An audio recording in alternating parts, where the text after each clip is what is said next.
class warfare the only resort to right-wing doom? It's Worth It: How to Talk to Your Right-Wing Relatives, Friends, and Neighbors, and other books written by Beto O'Rourke.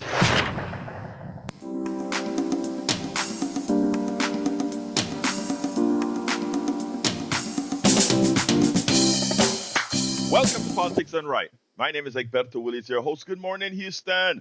Good morning, Harris County. Good morning to the great state of Texas. Good morning to the United States of America. Good morning to the entire world. We are going to have a great show for you today. Good morning to all receiving the signals from the magic of el internet created by whom? We the people, formerly known as the ARPANET. Anyway, folks, we're going to have a great program for you today. We're back in Houston, back from New Orleans, Louisiana. Anyway, without further ado, let's throw it to the studio. Will el señor Howard Reynolds, Jack Van Bever, and Mariana. Buenos dias, mi gente. How are you guys doing? Well, good morning, Egberto. Mayana is she is MIA today. She has an injured leg. So we're hoping she's going to be okay, and we'll come back tomorrow. And it's Monday morning at the radio, the 11th of August, 2025. And I have been wondering about all this Obama stuff that they're trying to drag up. And I've been reading the Mueller report, and this has all been settled. This has all been satisfied, investigated, and put away. It's just another distraction away from the Epstein files. They're going, oh, we're going to arrest Obama, guilty of treason. Well, let's see, January the 6th, overthrowing an election and starting a riot in the nation's capital, sending fake electors to other states, that's not treason? Come on, Thank you. man. Thank you. Yeah, that's what I point out to the MAGAs whenever we're having our discussions or whenever I'm fighting with MAGAs, it's like, okay, January 6th, what was that? Well, that was a Capitol tour that got out of hand. Sure, it was. Way out of hand. And boy, when I pick myself up off the floor from laughing, it's like, are you kidding me? Anyway, it's good to be back and to talk to you and rant. And Jack has a whole page of wisdom here, so I think we should get to that one. Okay, let's hear Brother Jack. Good morning, Egberto. I got your headline here with a little more. Fired up, Beto O'Rourke tells Democrats to throw the first punch as he displayed a fighting spirit at Netroots Nation in New Orleans. If Democrats adopt that fighting model, the paper tigers will fall as they win. Democrats need to stop trying to placate and appease the right and go on the offensive, get out in front and block, obstruct the right's attacks on social services. I applaud the Texas Democrats who left Texas to deny quorum so Texas legislators can't pass Trump's redistricting request demand for 5 more congressional seats in Texas so Trump can secure his autocracy. We can tell that's a thing with you. Oh man, yeah. I'm sorry. Go ahead. Democracy Now's Amy Goodman advocates for independent media at Netroots Nation, stating independent media serves as a critical counterforce to corporate-controlled media outlets, allowing marginalized voices to speak for themselves, challenging the dominant narratives that perpetuate war and division rather than serving the public. There you go. Great headlines, Egberto. Great headlines. Thank you, my brother. And you nailed it as usual. Anyway, let's get busy, folks. First of all, I'm back in town from Houston. And believe it or not, we were able to do the morning shows from the hotel. Friday, we had I don't know what was wrong with the internet in the hotel, but I had to cut the video off and so forth. So our Substack, folks, that show is going to be processed and thrown into Substack. I have a whole 4 shows that I got to process for Thursday and Friday, and that is forthcoming. Will be on Substack. Will be on all the different networks subsequently. Anyway, I want to welcome Marge KJ. How you doing, beautiful? Terry Torres, We have Margaret Ryan says, good morning from Chattera, Washington. Man, it's early out there. Betsy, welcome aboard. Cynthia Verdell. Rick Carter. Margaret Ryan says, great job in New Orleans. Let's get fired up. Beto, I'm going to play a Beto interview for you. Lil Lauren, Marge, let's see, Marge KJ said, morning, Egberta from Chesapeake, Virginia. Great job this weekend on interviews. Man, you guys haven't seen the interviews. The amount of interviews that we got, man, it was great. You know what's funny? I think I did 30, 32 interviews or something like that. The first day, I was like, oh my God, I'm not keeping up the count that I normally have here because it was the way we were located on Radio Row. We had to set up sort of cat a corner to where the people flow was. I preferred that because we got less noise. But you had to really go and grab onto the FIFA. Cynthia Verdell is from Hootersville, Georgia. Linda, welcome. Susan Ryan. The corporate media is a joke. They don't serve the people. You are so right, Cynthia Verdell. John A. Davis is in the house as well as Mary B. On the other side of our chat, we have Joe from Los Angeles, California. Lisa Blair from Atlanta. Lita Beercat from Austin. Henry Denson from Missouri City, Texas. All right. Look, the first thing I heard that I didn't know that Amy was going to be the keynote speaker on Saturday. So I hadn't tried to contact her or anything like that. Then I found out that she was going to be there on Saturday. That's Amy Goodman from Democracy Now! And then I went and I pulled up my contacts, couldn't find it. Then started emailing Pacifica members all over. Hey, give me Amy's number. Give me Amy's number. Finally, the director at WBI called me up and gave me, or texted me and gave me her number. And I texted her and said, hey, I'm here on Radio Row. Come on over. Let's have a chat interview, so forth. So I got a very good interview with her. But unbeknownst to me, while we're doing the keynote, I couldn't go to the keynote speech because, I had to pull down all the networking stuff for all the stations. That was my Netroots job. So that was my volunteer job, that is. And that was to pull down after the program, pull all that stuff down. And I wanted to pull it down so I could get back to the hotel and process some videos. And I get this text that says, hey, Amy's giving you guys shout out. So I went back to the video and looked to the stream when I got home. Actually, I did it at the airport to see what it is that she said. And I can tell you that, to the entire Netroots crowd, she did us right she did Pacifica right and specifically KPFT right. And of course, she gave a little shout out to me at the speech. So what I want to do is play that part of the speech for you. But it is always good when a keynoter to them, that many thousand folks specify exactly what's going on. So I'm going to play that for us now, and then we'll go on to the other side. I spent the last 5 days at the Netroots Nation conference in New Orleans, Louisiana. And I tell you what, it was a jarring experience in the most positive way. We had a lot of speakers, etc. Well, Pacifica's own Amy Goodman came and gave this keynote speech on Saturday. And it was clear that she didn't forget her roots, which is the Pacifica Network, even now as she runs Democracy Now!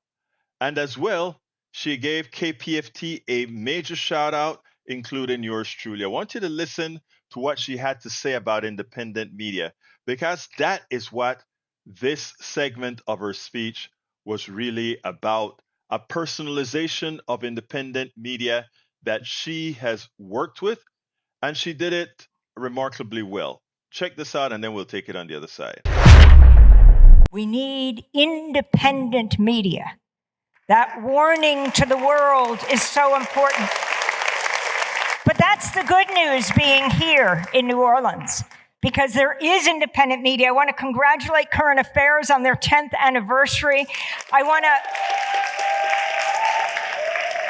thank the stations that run Democracy Now! Here, like WHIV, which is sponsoring the after party and is so important.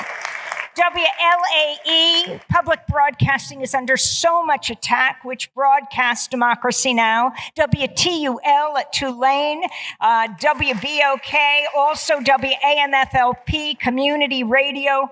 These are important independent media outlets. There's a reason why President Trump has clawed back, has ended the Corporation for Public Broadcasting by clawing back $1.1 billion that was already allocated. He's afraid of independent media.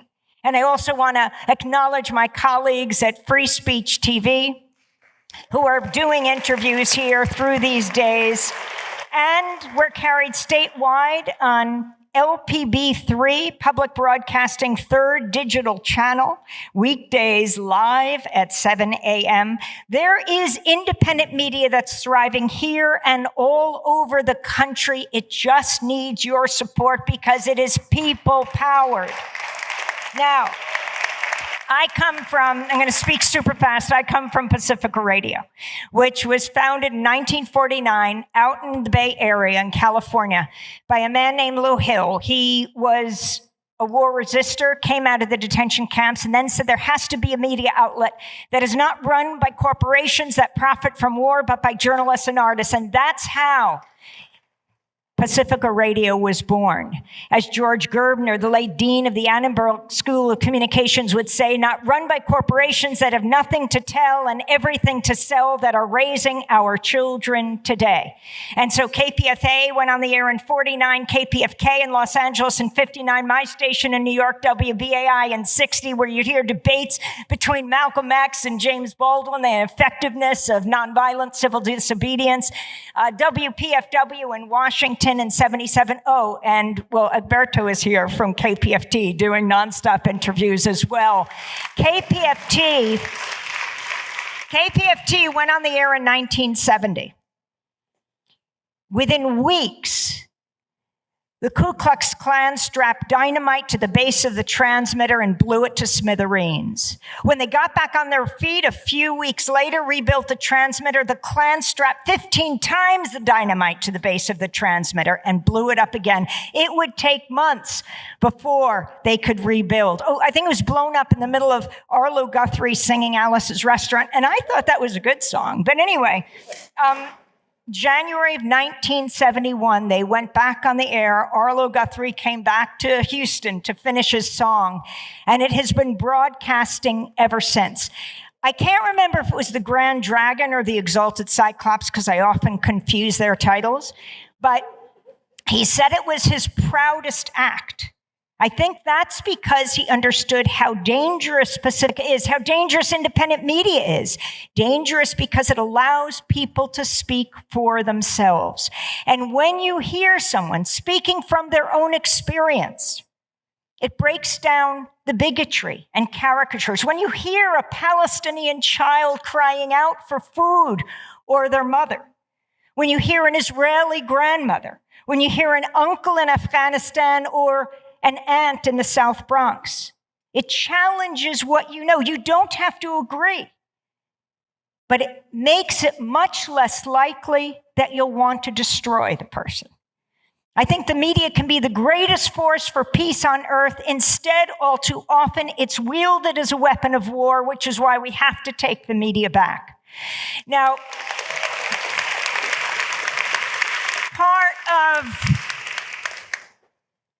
part of that is ensuring that people can speak for themselves.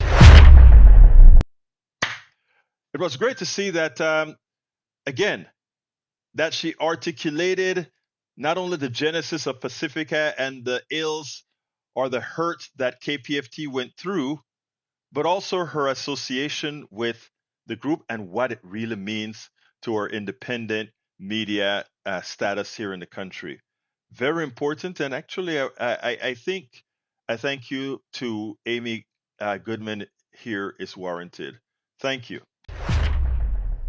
Yeah, and I also did an extensive interview with her that I'll play sometime this week or next week. I still have a whole bunch of interviews to process, to clean up, et cetera, et cetera, et cetera, and I'll do that. And over the next few days, bring that to you. Today we also have the Beto O'Rourke interview. But before we get to Beto O'Rourke, I want to go on to Zeteo. Zeteo had a break-in release last night, and it said, "Break-in: Israel killed Al Jazeera journalist Anas al-Sharif. Journalists in Gaza continue to be murdered in record numbers, while Western media outlets and reporters show little or no outrage." Well, as a journalist, uh, whether an activist journalist or not, I want to call it out.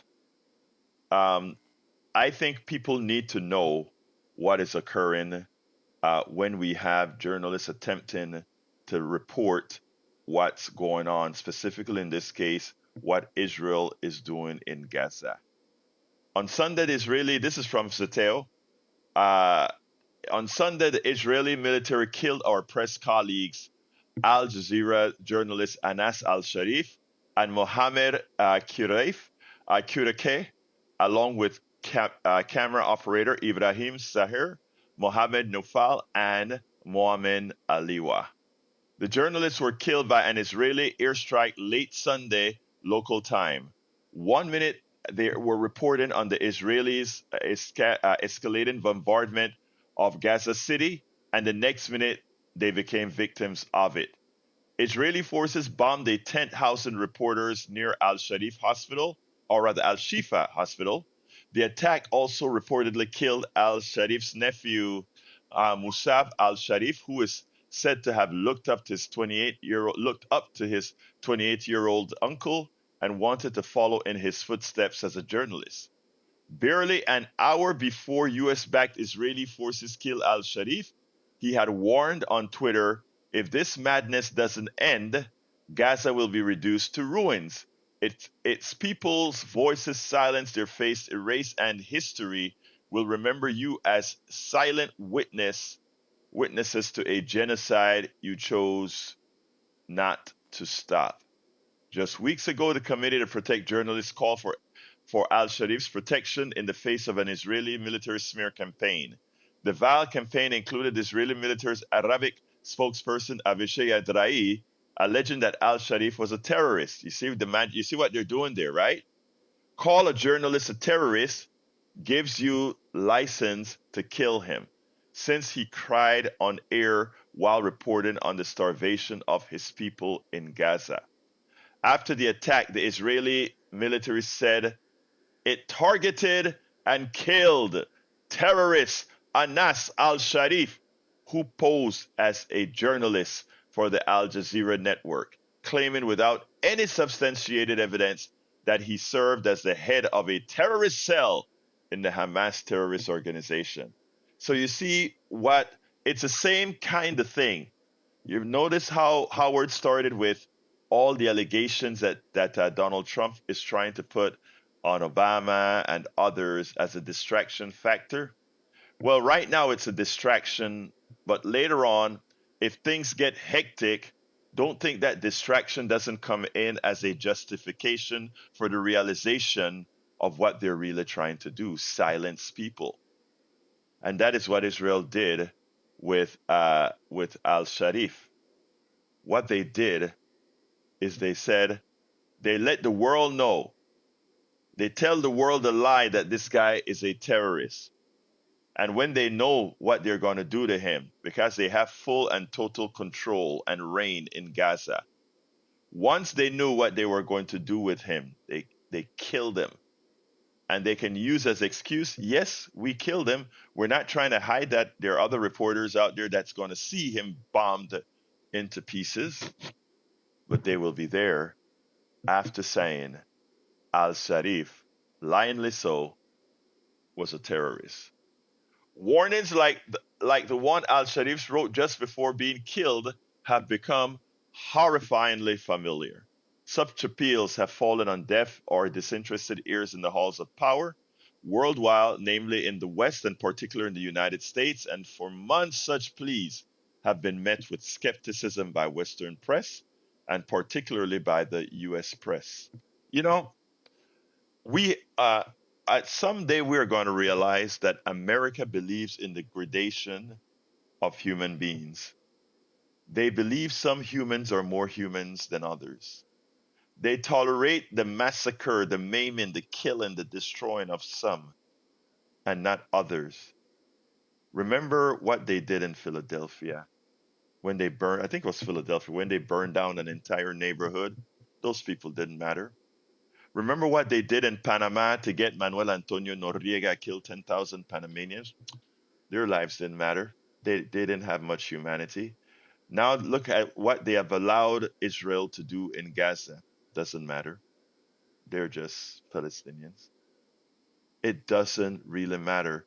Let's look at much of what happened in Nagorno-Karabakh. Let's look at what happened in when Yugoslavia broke up and what happened in Bosnia-Herzegovina.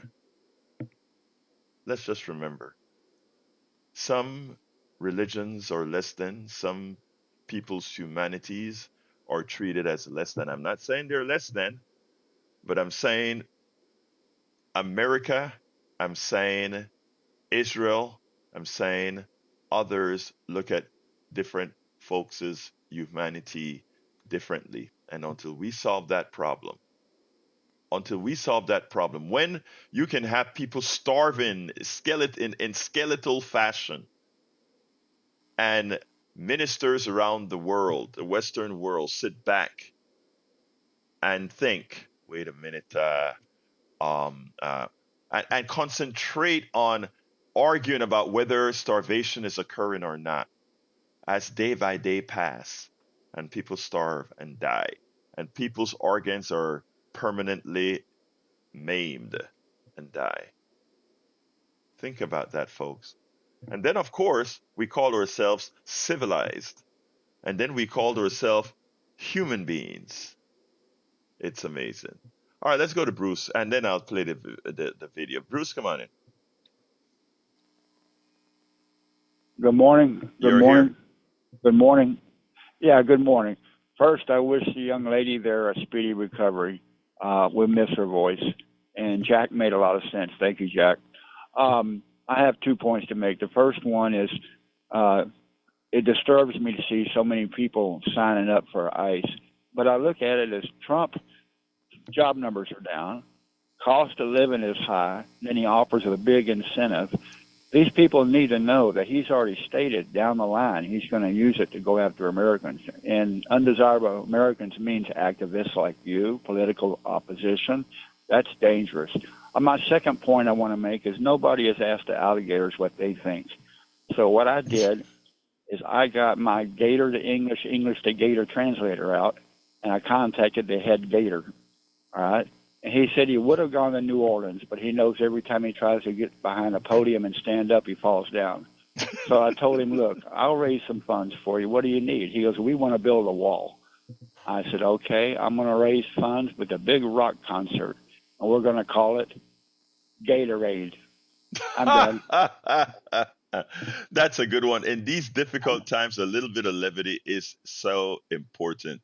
Thank you very much for that, Bruce. I have a limerick, but I have a No, limerick. okay, no. You got time for the limerick. Go hit the limerick. There was a rich guy from New York whose rear end was knitting a cork, because a habit he has is to talk out his ass. I don't care if I sound like a dork. That's a good one. That's a good one. Well, did you write that one yourself, Bruce? Yeah, I just came up with it yesterday, and I thought, I probably shouldn't bother Roberto with this. A lot of my it's kind of dumb, but it helps me keep hating. I got to have some levity. My brother, as your friend, didn't I prohibit you from ever calling yourself dumb, sir? You're a very smart man. Thank you so kindly for your call. Thank you for your limerick, and thank you for your time of levity. All right? All right, have a great day. You too, my brother. Let's go to Mike. Come on in, Mike.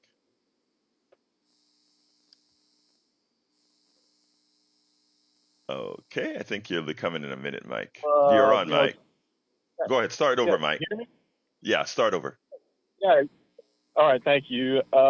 You were talking a little earlier about Israel blowing up Al Jazeera reporters, and I'm a little more right of center. You're obviously left of center. There's many things that I think that we agree to, along the political spectrum as Americans, and one is the right to speak freely and to redress grievances with our government. And what we have now with Israel is, and on the right, we have this movement that has come out of the MAGA movement, or maybe started it, was the America First movement. And of course, some social connotations there that, are pretty divisive between left and right. But the common denominator is free speech and the ability to have sovereignty within our nation to advocate for our causes and our interests. Well, we've got Israel now saying that they are providing monetary incentives to these young podcasters on the right, the America First folks. That have, hundreds of thousands, if not millions, once you add them all together, followers over there on the right, that they are bringing them to Israel and doing indoctrination, seminars on how to put Israel first within their talking and persuasion of their constituencies in their podcasts. And so, we have some subversion going on by a foreign government. They're bringing over, it could have just as well be on the left, but it's on the right because we have so many people calling out, both on the left and the right, Israel's actions in Palestine and in Gaza.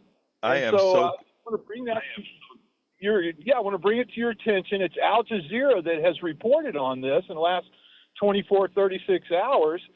And then it came out that Israel wants to try to get a total of more than 500 young American podcasters, send them over there for indoctrination seminars, and then send them back with their drip, drip, drip to direct our thinking. Let me tell you, Mike, as I'll call you one of my right-wing brothers, thank you for saying that. I think coming out of your mouth as somebody that defines himself to the right is important, because that gives some credibility to some of the statements that you make. Let me just tell you that you're correct that AIPAC is doing a whole lot of that recruiting, from what I understand. And likewise, it's funny because they do that not only for Israelis, they do that for minority podcasters. I think I've told you guys a story where I was offered quite a bit to turn into a right winger. And for me, morals is worth a lot more than money, as I'm sure it is for you as well. But yes, it's important for folks to understand that. But let me just say this, Mike. I think by you not falling for the crap, it shows that no one should fall for the crap, because a lot of the folks that would tend to be more in line with your framing of things, that they allow themselves to be conned, even as they can see the starvation, even as they can see the destruction, even as they can see all those things. A lot of that is simply looking for an excuse to be hateful, which you aren't. So thank you for what you've just said, brother. And you keep listening, and let's keep. And by the way, as far as your beliefs and my beliefs, I've sit down and broken bread and have coffee with a lot of folks that are pretty more right than you are. And it turns out that when we sit down and talk policy over a cup of coffee, very civilly, we agree on orders of magnitudes more than we disagree on when we drop the wall and start talking. Anything else before I move on? No, I think you've kind of rounded it up well. And yes, we are brothers, and the liberties that we have in our country and that we are trying to help others in other countries have for themselves. And so it's bigger than some of the more tribal issues that we can have among factions, within America. And so anyway, I thank you for your service, and we will. And I think it's the great big middle that can bring the sides together that are out on the edges. And I think that's what Biden did in his term, and he put himself out that way in the primary. He separated himself from the pack in the primary, and I think that's where Harris, as jumbled as it was in her campaign, probably left on the side. Let me just to add to that. I hope you remember I was not a Biden fan, but I respected Biden as passing more policies that were policies that I thought were progressive for both you and me, that actually did much good for most, more so than any other president since FDR. So yeah, you actually nailed something. Got to go, Mike, and I need to get the another video played. But thank you for calling in, brother. Thank you. All right, let's go to John, Minneapolis. John, come on in. I'm going to try to hold it to a minute so I can play the video and then take more calls after that. John, give me a minute and then I'm going to... Yeah, sure. It's very quick. I just wanted to say it's AIPAC is so corrupted. Our politicians, and it is such a corrupting influence filled with billions of dollars, to buy off people, and it needs to stop. And I'm part Jewish. I mean, I'm appalled at what's going on with the Israeli government and what they're doing, both in Gaza and the left bank. So that's all I wanted to say. Thank you, brother. Yep. I appreciate you, John. Thank you very much. All right, Ty, give me a minute. Thank you, brother. Yeah, a minute of praise for you, Egberto. Wow. How's that? Whoa, you just got my heart. Thank you, my brother. Appreciate that. What else you want to add, my dear brother? Well, the reason I say that is because we all know that you take your time and your money to go out and bring the word forth from like Netroots, and I think there's a lot of us out here that really appreciate that. And the thing is that in order of magnitude, moving on to another subject here, is that probably the worst thing that ever happened to a population was the Nazis and what they did to the Jews. And so we have to look at that as a standard, as the worst thing that's ever happened to a population. And then how far has that went in other places? And I think that we're looking at those magnitudes of happening. So and that's why Netroots is so important, is to make us aware of these things that are going on in the world. So thank you for bringing that stuff forward. Appreciate it. Thank you, brother. Let me just bring up the Holocaust, and I am because I'm not a scholar in that subject or anything. I try to be careful with it. I try to make sure and talk to my Jewish brothers and sisters to make sure I don't say something out of insensitive, that sort of stuff. But when you have Jewish scholars now calling what is occurring in Gaza a genocide, I think that just about nails it. These are folks who know what the Holocaust is. These are folks who know what a genocide is. And when Jewish scholars are starting to do this, that means that our political system from Trump to Netanyahu are incompetent, vicious. Well, I won't go any further. Let me play the tape. But thank you for your call, Tag.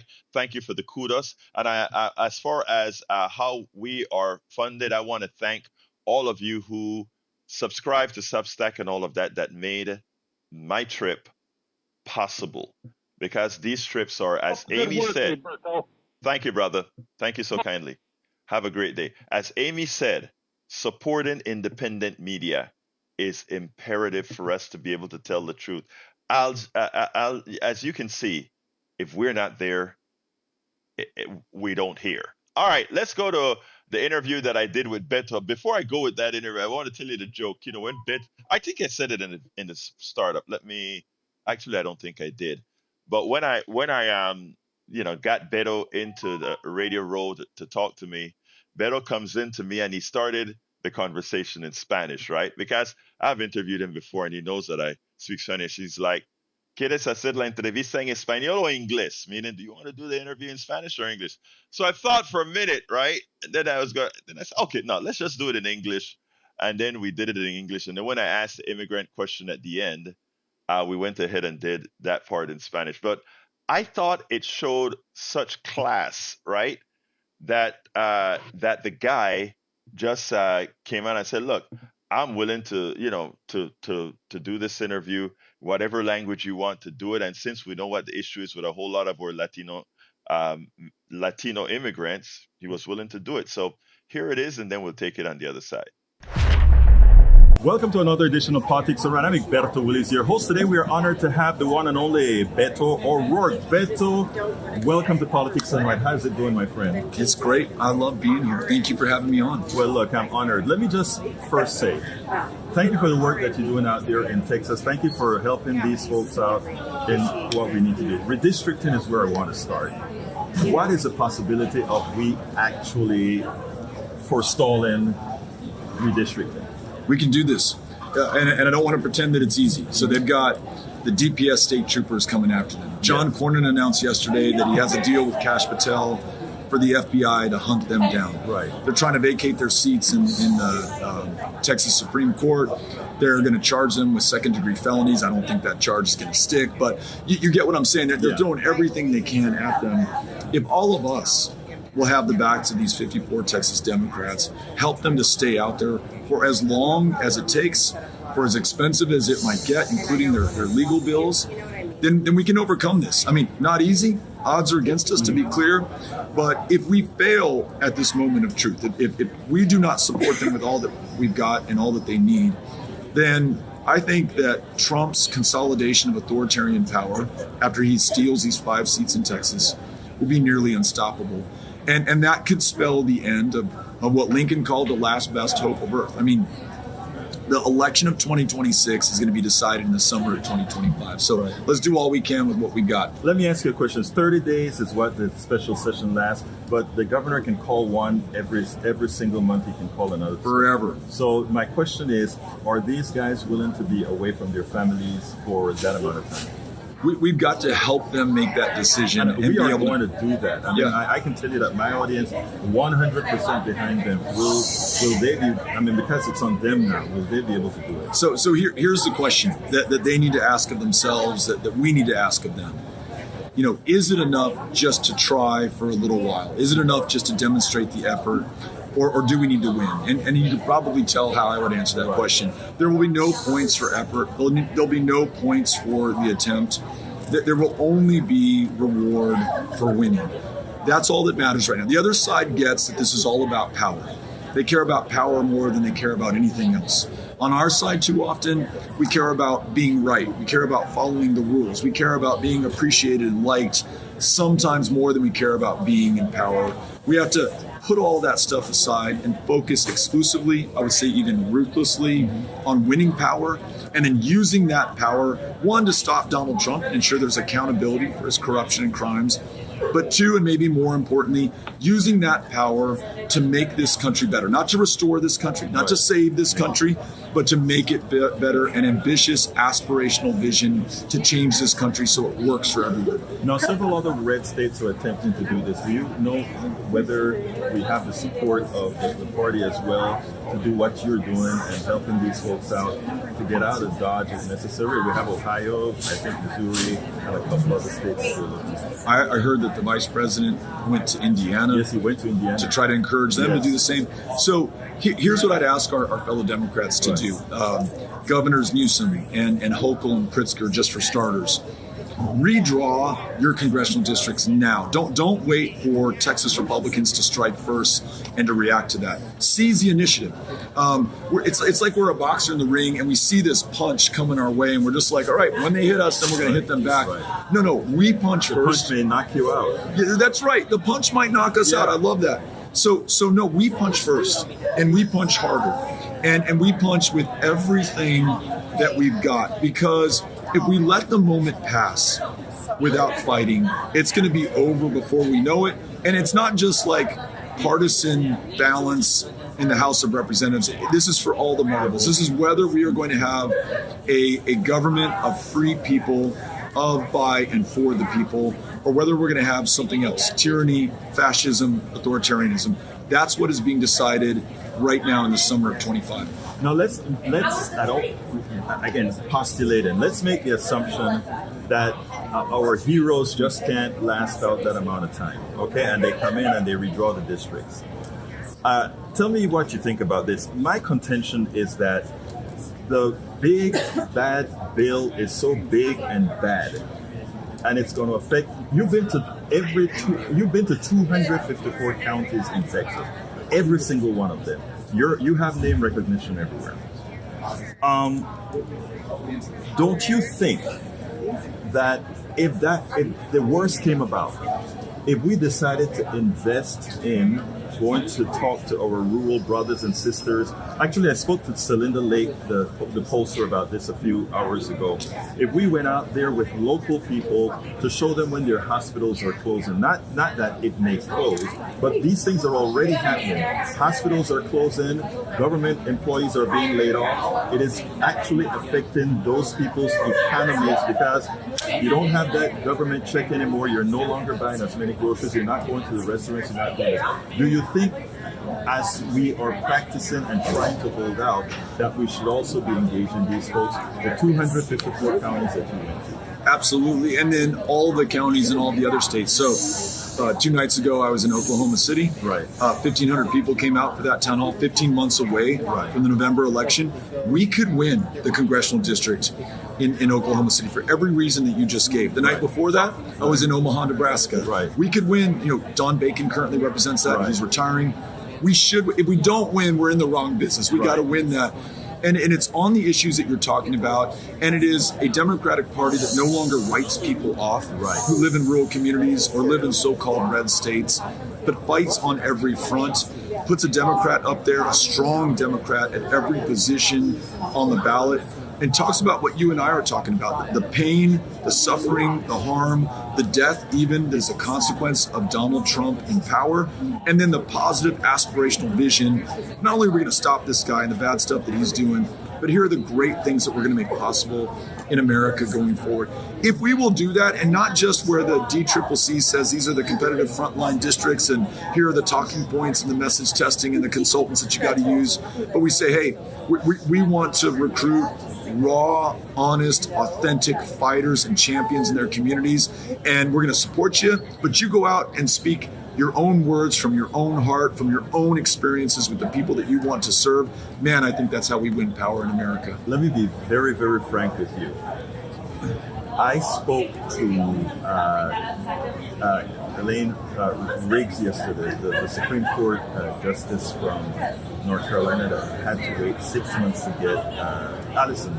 Yeah, I think it's Riggs that had to wait 6 months to get into office. And she came out and she gave a passionate speech about what Democrats need to do to win. And she pointed out that along with the youngest Democratic chairperson in that state, they are going to do it. They are going to go out there and campaign. They are going to give the governor back his powers that he lost. They are forceful. I'm listening to you now, and this is the kind of attitude I'm getting out of you as well. There's a lot of Democrats that aren't speaking. Maybe I just assumed it in my head. With this ferocity that we need right now. Glad to see that. My question to you is this. 254 counties that you've been to.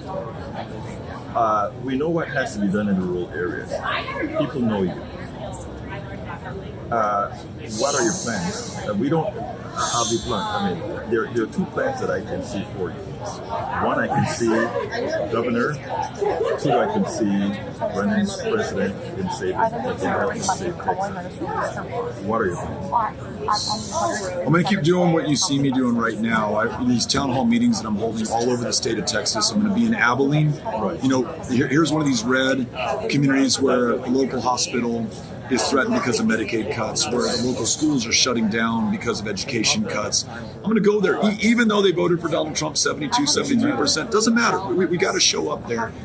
And, I mentioned all these places that I'm going across the country, including North Carolina, where we were just with that terrific young chair, Anderson Clayton. Yeah, Anderson Clayton. She's all fire all the I time. interviewed her she's great. We need to bottle that spirit, yes, exactly. and dose it out to every other Democratic leader around the country right now. So I'm going to keep doing this work, and look, whatever it leads to, if it is running for office, if it is supporting others who are running for office, if it is continuing to bring people together and build political power, no me importa. You and I were talking earlier in Spanish. It doesn't matter to me. At this moment, given the stakes, and given the urgency of the hour, you just do all you can with what you have where you are, and everything else will get sorted out down the way. The reason I asked the question that way is, a lot of folks, including my listeners, right, they kind of want to know where they're going to position themselves. And I know, we're a time away, but they just need to know that the possibility is there. And it seemed to me like you just said the possibility is there. Yeah, and absolutely. That's a great answer. Now, let me ask you, where do we go from here? If we don't get it done, where do we go from here? Yeah. So don't give up on these 54 Democrats. Support them for as long as we need to keep them out and deny quorum and stop this steal in Texas. But, on the chance that they are arrested, that they are hunted down, that they are dragged back to the Capitol, we need to be organizing these 254 counties in Texas. So when they draw these new districts, if they do, we got to compete and we got to win there. And as you can probably anticipate, in order to create these 5 new districts for Republicans, where you're going. They're losing Republican voters in districts currently represented by Republicans. We can take them out in the places they least expected to lose. And if we do that, in addition to winning in these states that you and I are talking about, Nebraska, Oklahoma, Kansas, Missouri, places where the National Democratic Party really hasn't played, we are going to win that majority in the House. And then we need to build upon that power by using that power to its fullest, greatest extent. Ahora, ¿qué decimos a nuestros inmigrantes que temen lo que puede pasar hoy?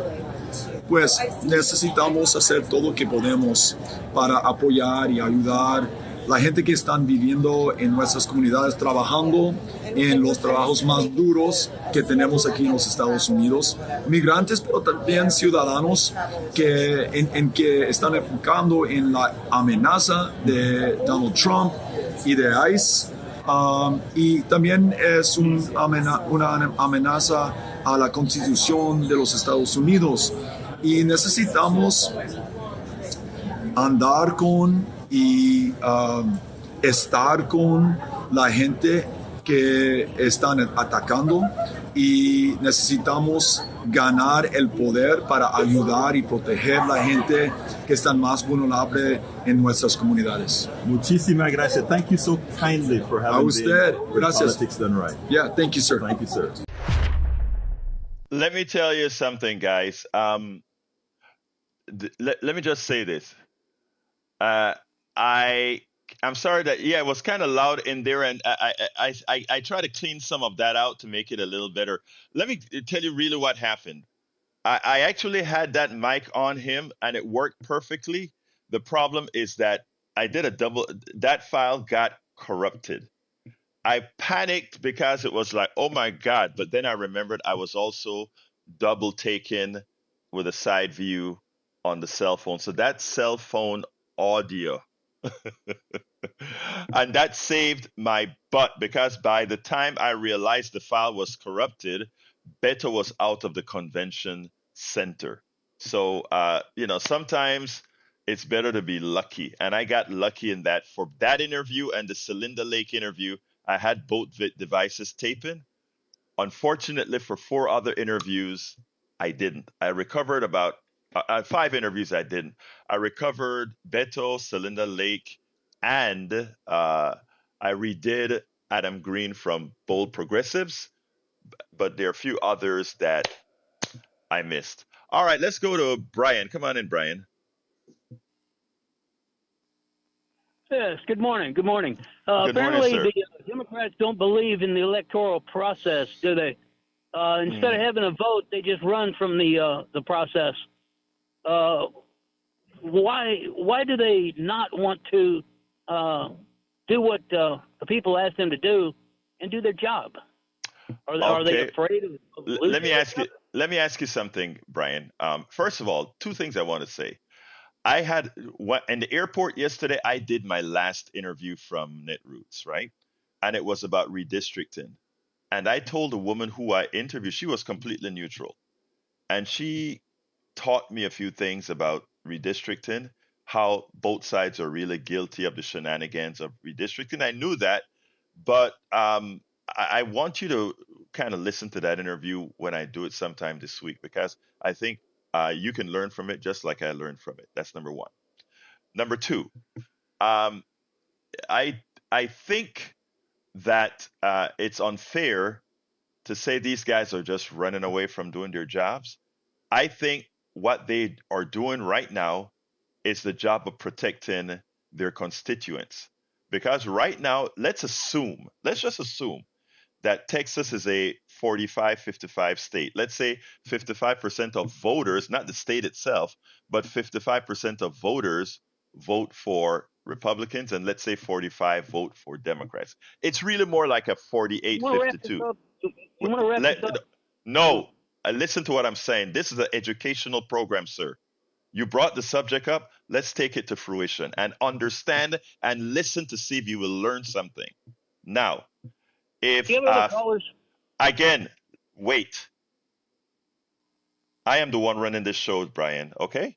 Now, if you have 55-45, what Republicans are saying is we are going to redraw the district to make it be only, let's say, 5 Democrats and 20 something Republicans, or that's what they want to do, which is by definition saying they're not allowing these people's current constituents to be represented. Do you think that is democracy?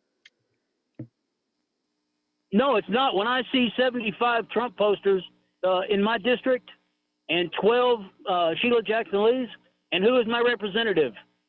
Sheila Jackson Lee. When I see 75 different posters, now what's the democratic process? Does that elect do those posters elect anybody? In my district, yes, they should, but they do not, do they? But what I'm saying, Brian, Brian, I think you know how to think, Brian. I think you know how to think. Texas, by division, is about no more than 45-55. Should we have 20% Democrats and 80% Republicans representing us nationally? Yes or no? That's a simple question. Yes, they should. Okay, yes, good. Have a great day, sir. Have a great day. Have a great day. All right, let's go to Derek. Come on in, Derek. Hey, Derek, how you doing, my brother?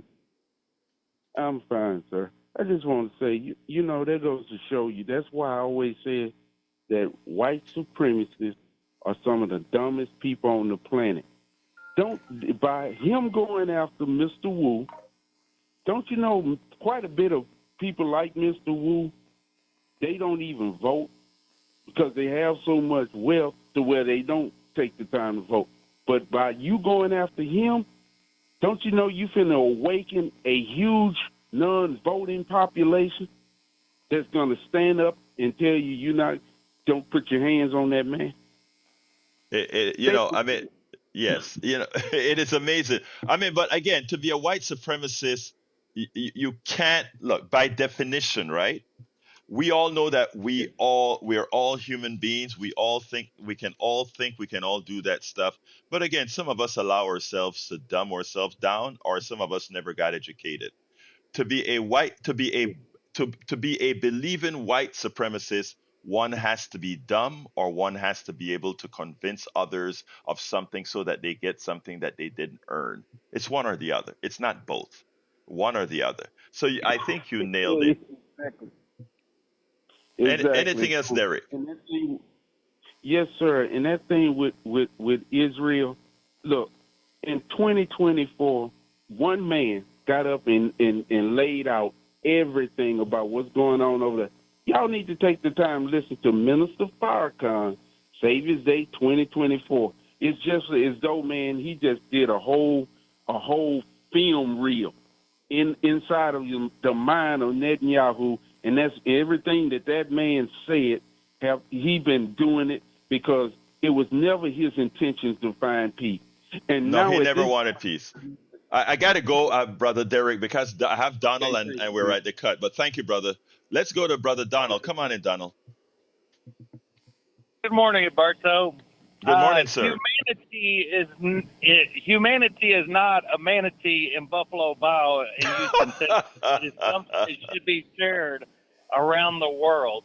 And where is Hugh today? That's what I want to know. Where is Hugh today? But yeah, keep up the good work. We appreciate you going out there and spending all your free time, which really ain't free because you got to spend all your time and energy getting the information so we can sort through it. But thank you very much, and you have a good one. Thank you, my brother. Love you, man. Hey, let me tell you guys something, okay? I came back home with a broken back. I'm going to see if this afternoon I can go to the gym and somehow stretch it out. But carrying that heavy load was tough, man. Anyway, let me throw it to the studio. Oh, nothing here. Just interesting play-by-play there with Brian. Brian, Yeah. You will never learn, will you? Well, you know what? I was told by a listener right down in the middle, and they told me that, yeah, Brian gives you a hard time, but you have to be more. I went to coffee with them, and they said, Egberto, for what you're trying to do, you know what to do. So I just try to step it up with Brian to use as to help out. Anyway, what else have we got, guys, before we close this baby down? That's about it. Jack, you got something? Jack says no, he's good. So Jack take it home, doesn't have Egberto. anything. Oh my God. Anyway, folks, I want to thank all of you. For those of you on the West Coast, I'm like honored, man. You're up at 4 a.m. Thank you so kindly. Love you all. And I mean that from the depths of my heart. Anybody that's listening out there, thank you. Thank you. Remember, the rest of the program can be found at politicsdoneright.com/newsletter. politicsdoneright.com/newsletter. You can write me directly at kpft@politicsdoneright.com. kpft@politicsdoneright.com. Love you all. My name is Egberto Willis. This is Politics Done Right, and you guys know how I end this baby. I am what? Out. You're listening to the American Democracy Minute, keeping your government by and for the people. In protest of